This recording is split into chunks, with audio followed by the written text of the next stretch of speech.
Welcome to the inaugural episode of the Coach's Main Event Marathon. I'm your host, Manpreet, and this week we're going over UFC 271 and in particular the main event between Israel Adesanya and Robert Whittaker, Act 2. Now, for you guys who haven't seen any of the teasers or the announcements, I'll give you guys a quick premise of what this show is all going to be about.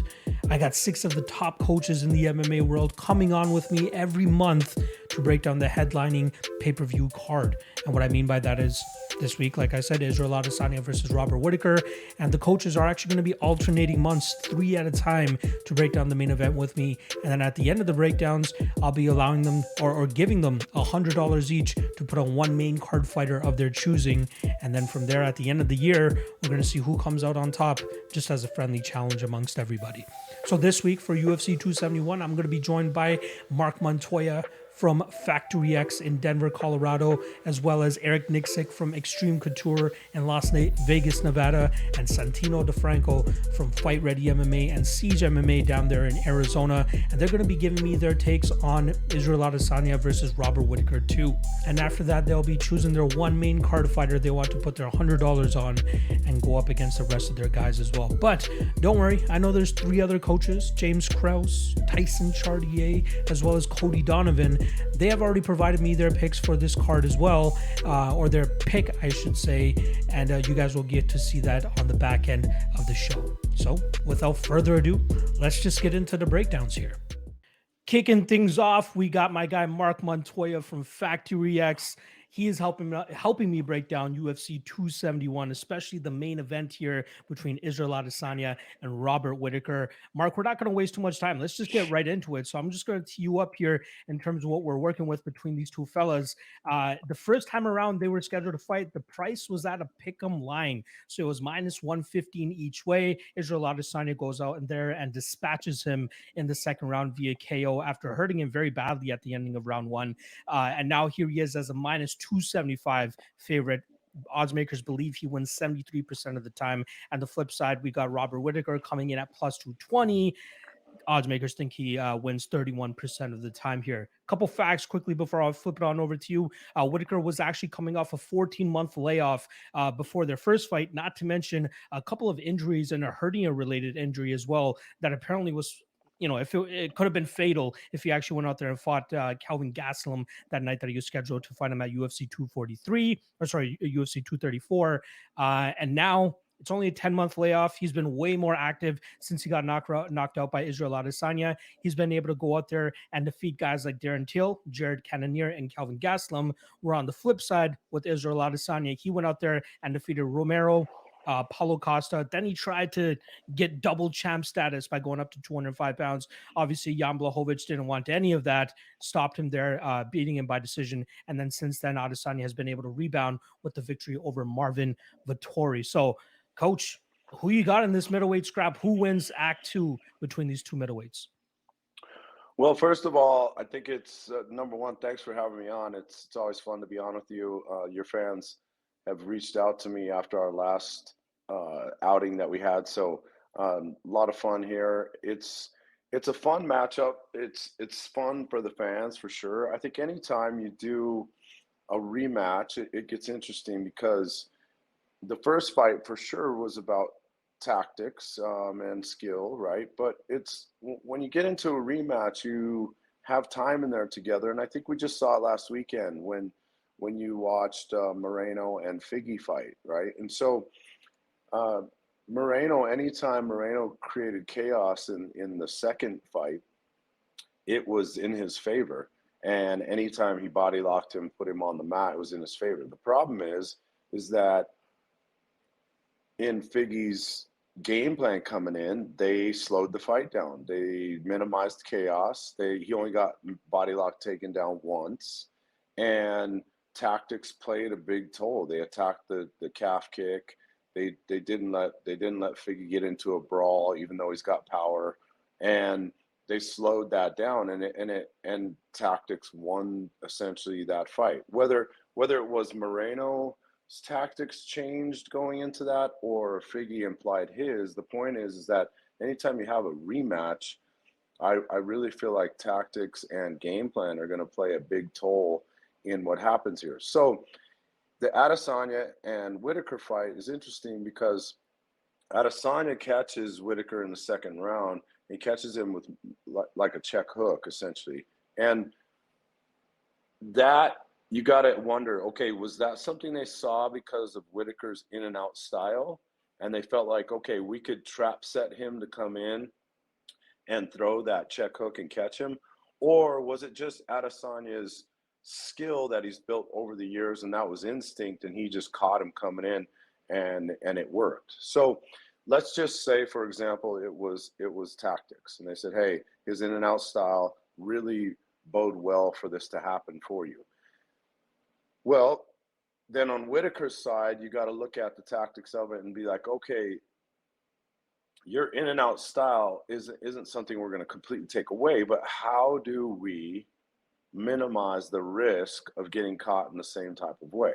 And like you had said, at the end of the first round, he had tagged him up pretty good to finish the round, and then starting the second or into the second round, that's what ended up happening. And so I think tactics play a big part of this fight. And if you're Adesanya, you're going to go in there and say, okay, let's do more of the same. And of course, you got to change some tactics here and there for sure. If you're Whitaker, I think it's a bigger change, because if I'm in Whitaker's camp, I'm going to say, listen, let's take away his superpower, Adesanya's superpower. Let's go grapple heavy. Let's put him against the cage. Let's make him get up and down.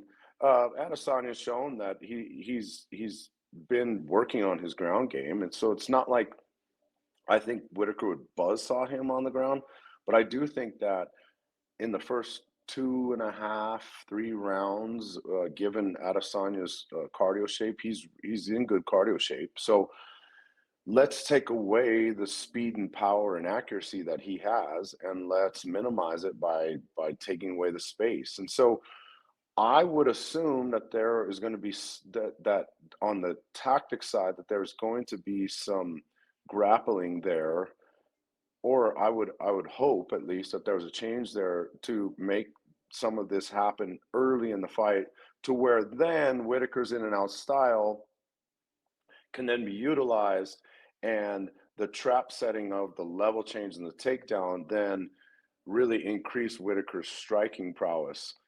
Because Adesanya is one of the best there is when it comes to guys on their feet and striking. So whether it's in his kickboxing experience or what he's shown in MMA, so I think that has to happen a little bit in tactics. That has to happen in skill building.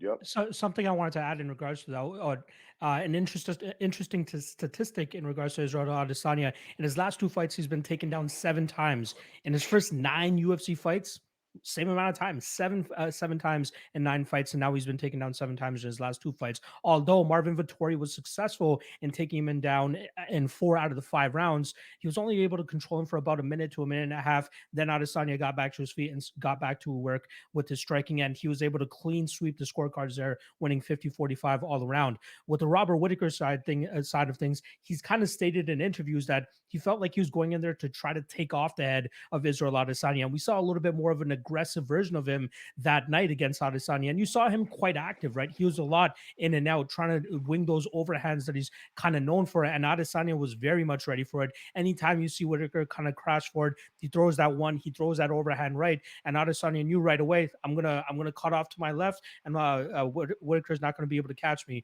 It seems like Whitaker's even picking up on that in his later fights. Jared Cannonier tried to use the same defense by cutting off to his left after that big overhand right, but Whitaker at a certain point in that third round throws a beautiful head kick behind that to catch Jared Cannonier. So I'd be interested to see if that could be something implemented here against Adesanya. And lastly, people can say Jan Blachowicz can go out there and grapple Adesanya to the ground the way that he did, but Jan Blachowicz 220 walking into the cage compared to Whitaker, who's probably going to be closer to that 200 to that 205 pound range coming into the fight. So size definitely plays an advantage into this fight. Would you agree with that?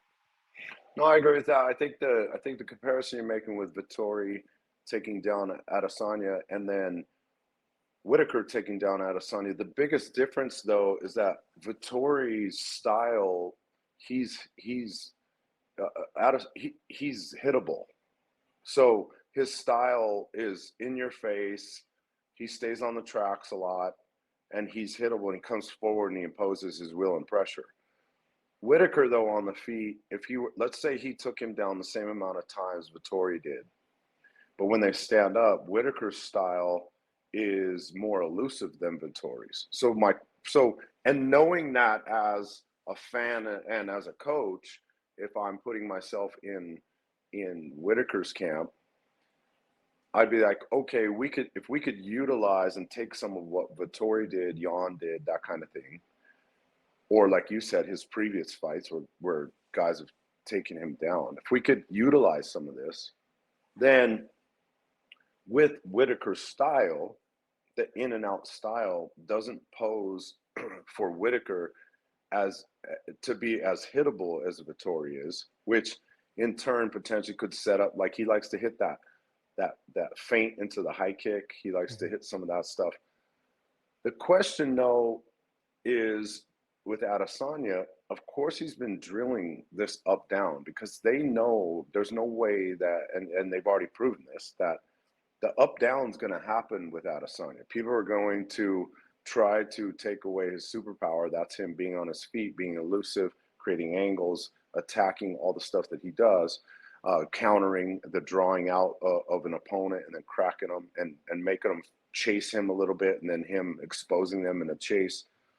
They already know that the up down is going to happen. So Adesanya's skill on the get up side is huge. And so with that said, that's why I say I think on Adesanya it's more of the same, not saying that they're going to just exactly blueprint it that way, but it's going to look, I think it's going to look somewhat similar with some added tricks and elements that they have to come up with too, because you're entering the cage with a guy that's got some experience with you in there. So even though it didn't last 5 rounds, the point is that the last one, but you've got some experience there. So when you go look at those, Adesanya absolutely is going to bring some new tools, but why would he completely go away from the game plan that he originally had when it worked so well?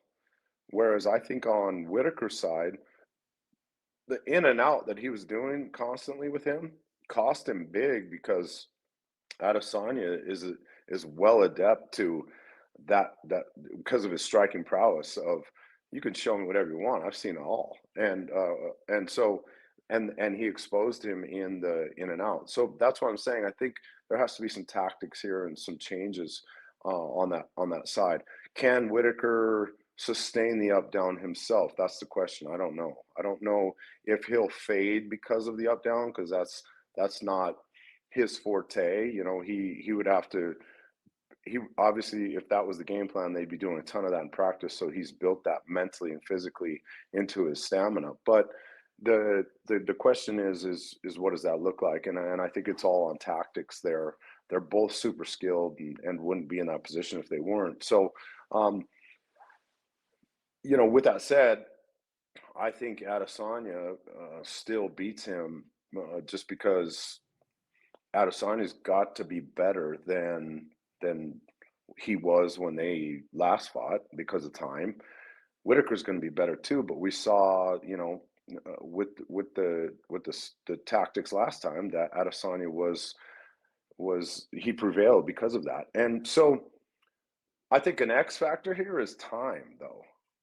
Like time, because they've both been out a little bit. I want to say this has been Adesanya has been pretty active in the past, and this is some time, but Whitaker's been out for a minute too again. And so time is kind of the X factor here. And what have they done with their time? And, you know, Adesanya, is he just skill building and working and getting better? And Whitaker coming back from his injuries and doing what he needs to do to get back into the fold again.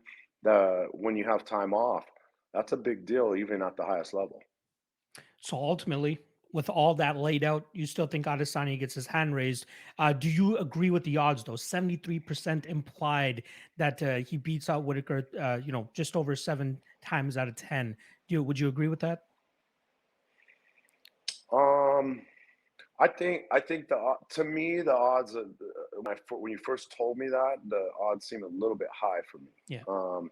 I think I think it's if you told me it was in the 60%, like a 60%, I'd probably agree with that. I think the odds seem a little high, but it still favors Adesanya Yeah. even if it was at 60%. So I don't think it's a 50-50, but 70s, that seems a little high to me, but it doesn't mean that you shouldn't bet on that. It's something that I mean the odds makers typically are pretty good at what they do, and so not that they don't miss sometimes, but they're pretty good at what they do. So with that said, seems a little high to me, but I still feel like Adesanya probably will win that fight. I like it. I like it. All right. Now, the part that most people have been waiting for, the coach's main event marathon. The whole point of the show is to see which coach can come out on top and profit the most over this year once we get everybody through each pay-per-view. So I teed you up before we recorded on this. I let you know who the main card fighters are. I gave you all the odds. There's two guys that you kind of were thinking about. Which one are you going to be putting your $100 on for UFC 271? It's when we come to betting, you've pitted me up against some straight up degenerates. No, I'm just kidding. Those guys bet all the time. They're on all these betting shows. You got my old ass on here talking about betting. You got to let No, I'm these just young kidding. men know, Mark. You got to let them know. I'm like, listen, guys. No, I'm just kidding. I'm just kidding. Well, the one fight that is there's two fights that I'm considering. The one is Lewis and Tuivasa, right? Odds on that are what Minus again? 190 for Derek Lewis and plus 160 for Tuivasa. So it's close. It's close. Obviously, we talked about Adesanya and Whitaker. There's a decent gap there. There's not a ton of winning on $100 for either of those. Give me the Brunson odds again. Brunson is plus 155. So if you put $100 on him, you win and profit $155.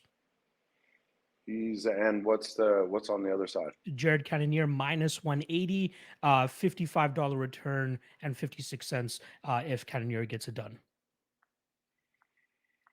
I might pull out a dark horse here on you, and I think I might say Brunson. Okay, I like it. I like it. I'm assuming you're expecting his grapple heavy style will be able to prevail here.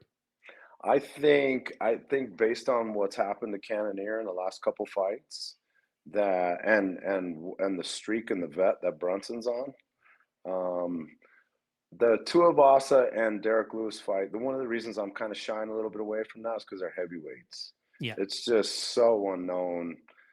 They're heavyweights for a reason, and I mean that shit can end in 30 seconds. Adesanya Whitaker, I think the odds are a touch high.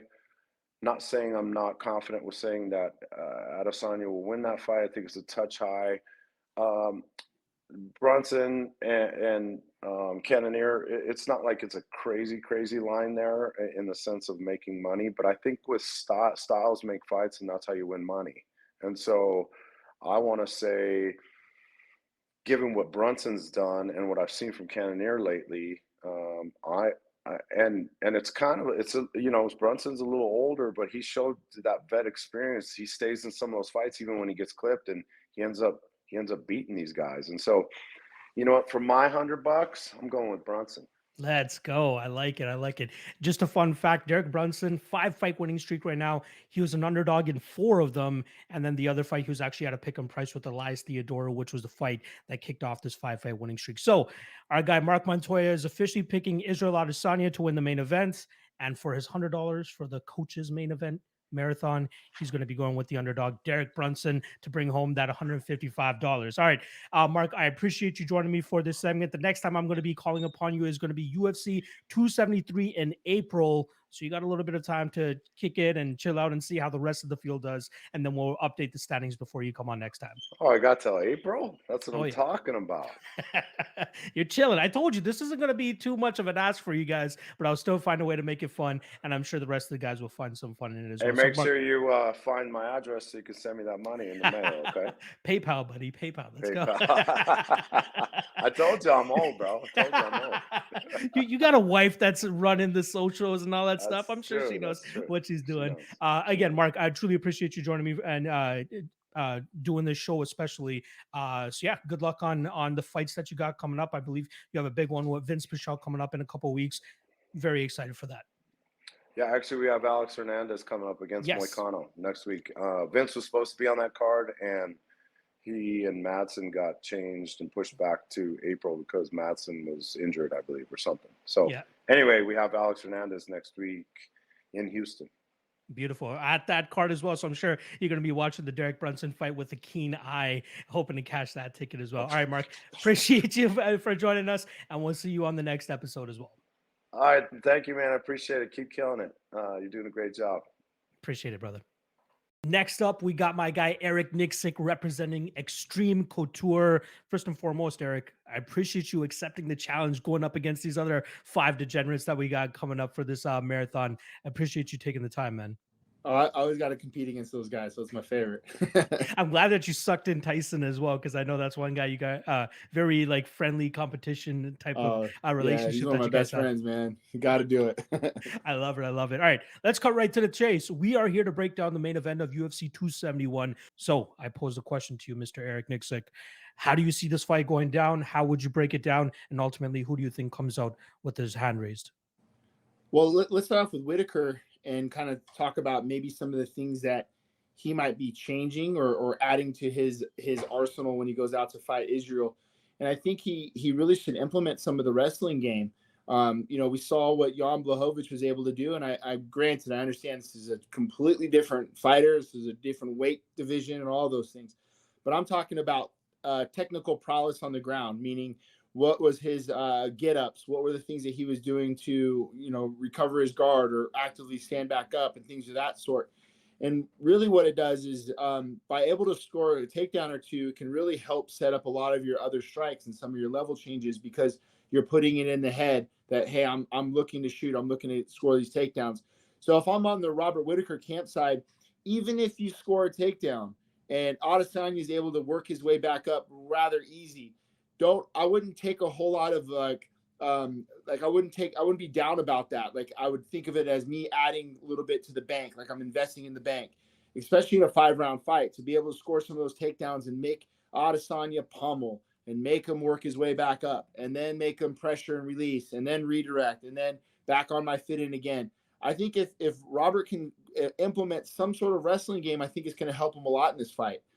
Now, on the other side, when you look at Israel, man, you're talking about a guy who predicates himself on movement and cage control. He's able to set traps. He's probably one of the best in the game that I remember doing it. Maybe Conor McGregor. Guy can set traps and put you in corner post and run you into same side head kicks and, think that you're safe and here's your exit. And then he's got a trap door closed here. He's one of the best in the game. And I think really his instinctual fight IQ is something that I think is to be reveled, man. I watch his feint game. He collects data the entire time he's moving. It looks like he's painting a picture. So, I really think Israel will probably stay on a lot of his same game plan, maybe add a couple other wrinkles. But for Whitaker, I think he really needs to get in there and get in some wrestling to help his game this time around. Yeah, I found it interesting that he didn't even shoot one takedown in that first fight. He was very aggressive in that fight. I thought he was winning that fight up until he got dropped at the ending of that first round. That's where Israel really started to take over. A couple interesting facts about Israel in regards to grappling. He's been taken down 7 times in his last 2 fights, and the 9 prior UFC fights, he was taken down a total of 7 times as well. So guys are really trying to start to attack that grapple heavy approach. Now, Marvin Vettori was successful in getting him down in 4 out of the 5 rounds, accumulating about a minute to a minute and a half of control time. But once Israel got back to his feet, he got back to his handiwork, was able to land the strikes, and that's ultimately what won him every single round. He clean swept Marvin Vettori that night. I think the main difference here, though, is the plodding, slow style of Marvin Vettori is not that great when you're going up against a styler in the style bender. But with the Robert Whitaker's striking style, he's very light on his feet, kind of hops a lot, moves in and out pretty well. And like you said, if he can mix in the takedowns, he can make things quite interesting. And then do some work on the striking as well, right? Put some output out there, put some volume out there. So the judges see the takedowns and then they see some possible volume as well. But is this the case where Israel Adesanya probably just has Robert Whitaker's number? Do you think he ultimately gets his hand raised once again?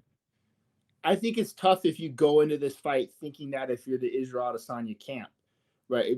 Not necessarily overlooking Whitaker, but if you think that like, oh, he didn't show me enough for me to respect that, I think that's where you can get into some trouble. Almost like Luke Rockhold, Michael Bisping too, where it's like, I already beat this guy. Here's the way I finished it, and maybe not taking him as serious. And I don't think Israel's that style, nor do I think is his camp. But with that being said, I think you're seeing a better Robert Whitaker this time around than we saw the first version. And I think that's what they should prepare for. You know, Whitaker, just like you said, man, his striking to me is there's a lot of similarities when you watch him and Israel on like their traps. And when he hit Gastelum with like, I can't tell you how many same side head kicks. He got him slipping off of his right orthodox cross versus a southpaw, and Gastelum was dipping his head right into his shin bones, and he disguises him beautifully. So his striking is very fun to watch, both of these men. But I think Whitaker, I feel like he's going to come with a little bit sharper game plan and maybe some other wrinkles that we haven't seen from the first fight.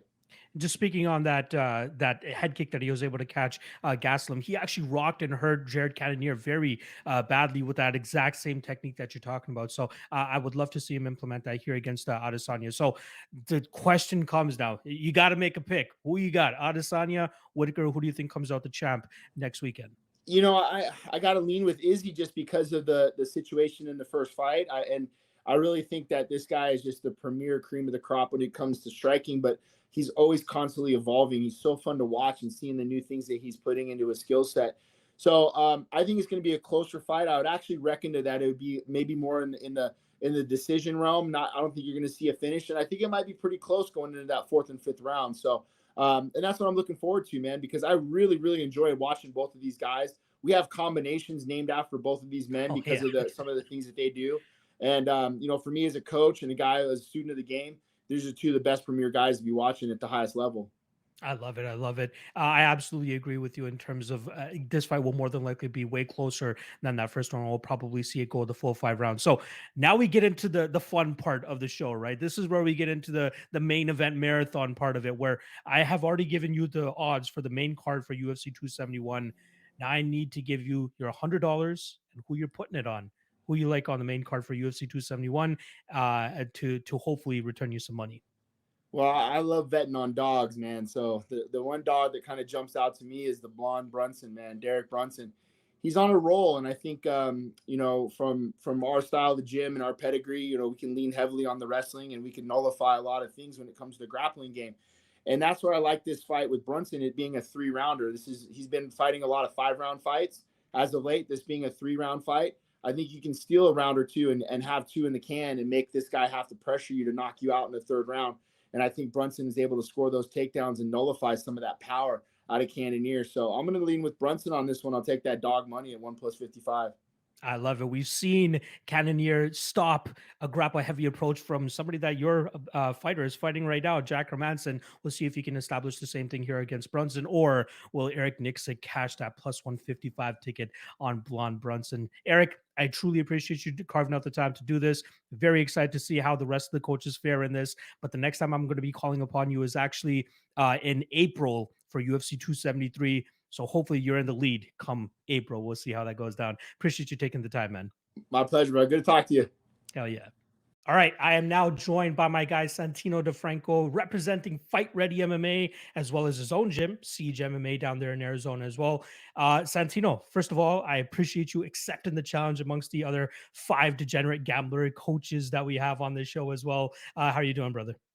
I'm doing well. And let me just say, challenge accepted. Let's go. Let's go. I love it. I love it. When I started reaching out to you guys, you were like the first guy to be like, I'm in. You already have your own Patreon page with our guy, Brandon Olivas. Shout out to Brandon as well. Make sure you guys go now check we him can out. retract that shout out. We don't need shout outs to Brandon. You take that right back. You guys have like a good cop, bad cop thing going on over there, right? Like one guy's the dickhead and one guy's the sweet guy trying to make up with the other guy. Is that what's going on? I love it. I love it. All right. We are here to talk about UFC 271. That's pretty much what we're here to do. Specifically, the main event between Israel Adesanya and Robert Whittaker. Right now, the odds currently have them at minus 275 for Adesanya and plus 225 the return on the underdog Robert Whittaker, trying to reclaim the middleweight throne. Who do you think takes Act 2 of this middleweight clash? This is a weird one. Weren't they supposed to fight since their first outing, and then did it get canceled? I don't think they were scheduled once again. I think they were trying to get Robert Okay. Whittaker to kind of get back into the swing of things and then eventually get him a title Okay. shot. And a 3-fight winning streak, you can't deny him anymore. Yep, exactly. So yeah, I was actually at that first fight live. I was front row, not even front row. We were actually in the fighter section. I was 10 feet away from the cage, and I was actually sitting next to Paulo Costa when Israel jumped over the fence and started flipping him off. And I was like, I whoa, think that's when wait a minute. Cejudo and Captain Eric were like holding him back. I think that's what it was. Yeah, holding him back really hard. Like, hey, like, don't let me at him. So, the thing with that is Israel. I think we saw with Jan Blachowicz, the way to beat Adesanya. We saw the blueprint. Okay. So it's of course wrestle him, but Yan did really well standing too. And the reason why I think he did better standing than we see other people with him is the height. Tall people are used to fighting short people. We see this with John Jones. John Jones picked so many people apart. Once he started fighting people who are his size, he wasn't used to it, and it really gave him some issues. The Gustafsson fight, even the Thiago Santos fight, like those fights, the Dominic Reyes. Yeah, tall people, he has a hard time with tall people. Does really well with shorter people. We see that with Adesanya, as well. And since then, I think we saw, I think Vettori, of course, isn't tall, but we saw him try and emulate that game plan a little bit with the wrestling. I mean, Vettori's going to wrestle anyway. He did it in their first fight, but I think I think the blueprint is out there for Adesanya. 1, be tall, and 2, wrestle. On the other side of that, Whittaker, he has looked really good in his last few showings since Adesanya, and that Adesanya fight even had him hurt. I thought Whittaker, gosh, it's been a while, but I think it was in the second round that he TKO'd him.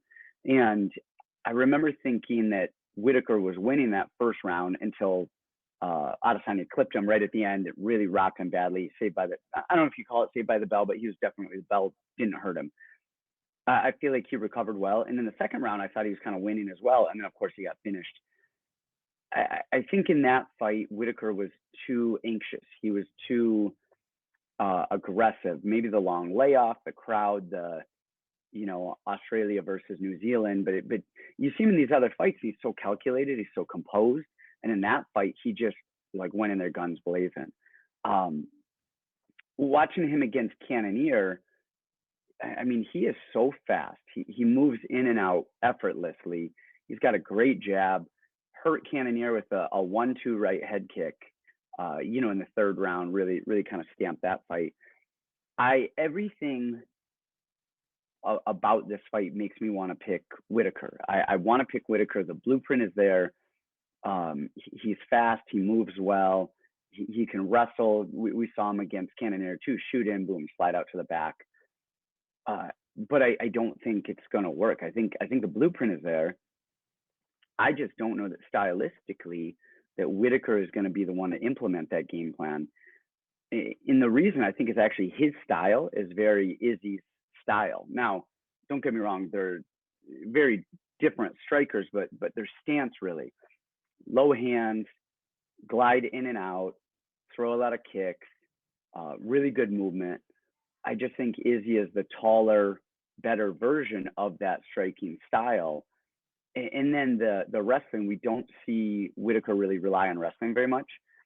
And man, for as many times as Vettori got in close and then got Adesanya to the ground, man, Adesanya did such a better job of getting back to the cage, getting up, reversing position, getting on top. I was really impressed with him there. And I think the blueprint is there for Adesanya. Not to say that just because somebody knows the blueprint, they're going to win. I think Whittaker knows the blueprint. But I think the game is going to be very telling. And we saw with Cannonier as well, where Whittaker ate a low kick early and just fell down. And Cannonier was really firing off those low kicks.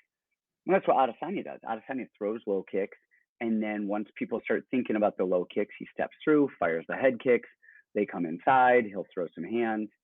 I think it's going to be a range game. And I think if Whittaker does come in, I think Adesanya is there and, ready to capitalize.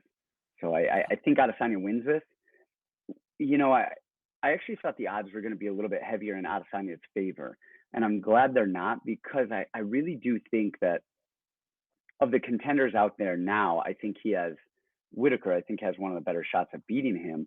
But he needs to be calculated, and he needs to press, and he needs to find the fence. He has to get this fight to the ground and in clinch position, where I think he's very good. And I think he could pull it off.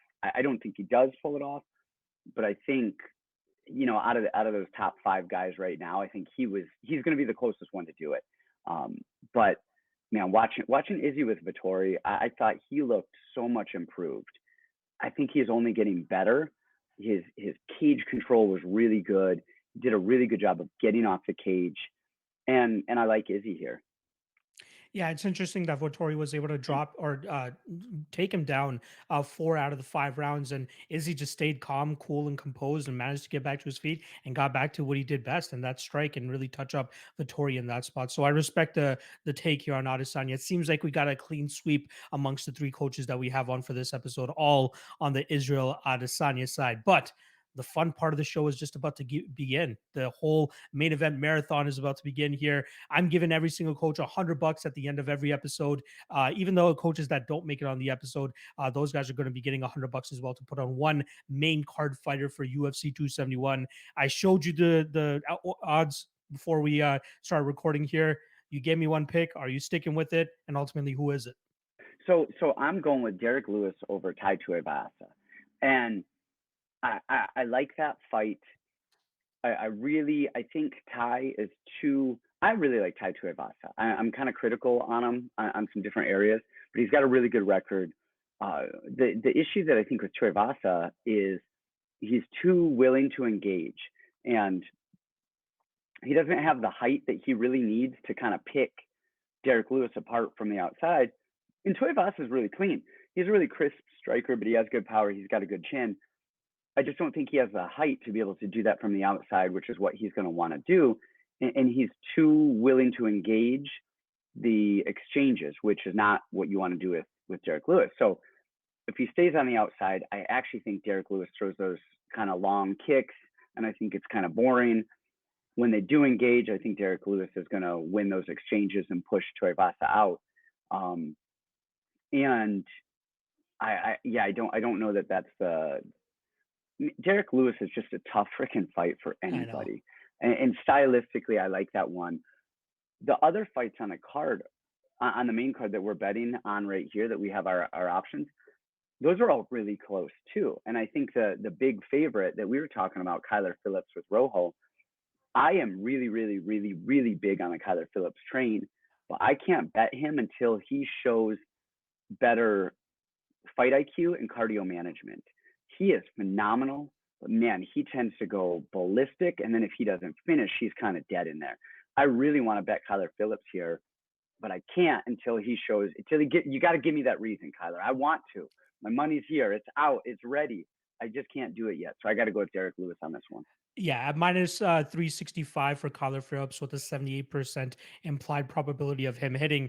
The payoff's just really not worth it, right? If you bet $100 on him, you'd only return about $27 there. So that's not the biggest bang. But Santino is going with Derek Lewis minus 190. A win here will return him $52.63. Again, this is a year-long competition, so there's plenty of bets to be made, plenty of underdogs to eventually pick, but I respect the fact of going with the solid pick here and Derek Lewis at that minus 190 range. Santino, I appreciate you joining me for the first inaugural episode of this coach's main event marathon. I'm super excited about it. The reception has been amazing. Everybody cannot wait for this show. Anything you want to say on the way out, and then I'll wrap this thing up? No, just can't wait. Thanks for having me on. I like betting. I like fights. I like film. So this is just a lot of fun. Exactly. I can't wait to see how this all plays out over the full year. All right, Santino, I won't be calling upon you until UFC 273 once again in April. So you got a month off, but you're still going to be. Wait, is that April 9th? April 9th. That is, I believe you're going to be on that card, if I'm not mistaken, with the Korean Zombie taking on Volkanovski. Who else you got on there? Kelvin Gastelum got Mark against Madsen. Imavov. Yep, we have Madsen, Kelvin, and Zombie. Love it. So I'll be sure to reach out to you just far enough ahead of time so I don't disrupt any of the training camp stuff that you guys got going on. So a big episode for him. Obviously, great to have him on the episode for the fight week that he's going to be a part of. But yeah, appreciate you joining me, and good luck with Derek Lewis this weekend, my friend. I appreciate it. Thanks. And that's a wrap on the main event breakdowns with the coaches. Hope you guys enjoyed them. But now's the time to hear what the other three coaches are betting for this UFC 271 card. James Krause is going with Bobby Green at -160. Cody Donovan is going with Israel Adesanya at -275. And Tyson Chartier is going with Derek Brunson at +155. So we got three of the coaches on Derek Brunson. We'll see how that pans out. Personally, I'm picking Jared Cannonier, but that's not what this show is about. This show is about the coaches, and I respect them taking a shot on the underdog here. And obviously with the streaking Brunson on a 5-fight winning streak, I understand why they're backing him in this spot. Hope you guys enjoyed the episode. Please do let me know what you guys thought about it, how we could possibly improve this moving forward. Again, this is just a pilot project that I hope to continue to make better on an episodely basis. Next time we're going to be seeing you guys is for UFC 272, headlined by Jorge Masvidal and Colby Covington. And for that episode, we're going to have the aforementioned guys, James Krause, Cody Donovan, and Tyson Chartier, helping me break down that main event. And then I can't wait to hear the other bets they're going to be making for that card. Appreciate the love. Make sure you guys hit that like and subscribe on the way out. And please do drop a comment and let me know what you guys thought about the episode and how we could possibly make some improvements. Good luck this weekend, and we'll see you guys next time for the Coach's Main Event Marathon.